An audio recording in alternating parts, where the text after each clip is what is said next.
আজকের কুয়াশা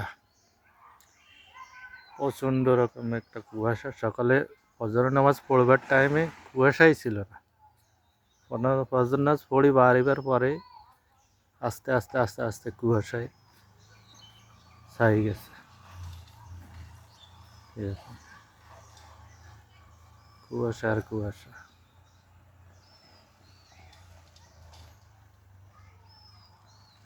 কুয়াশা কাকে বলে? আল্লাহ।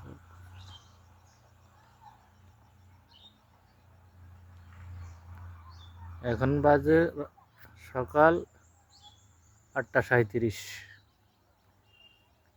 এই অবস্থা। ওখান দিয়ে সূর্য উঠছে, দেখা যায় না সূর্য, কিন্তু কুয়াশার কারণে সূর্যের আলো আসতেছে না। সূর্যটা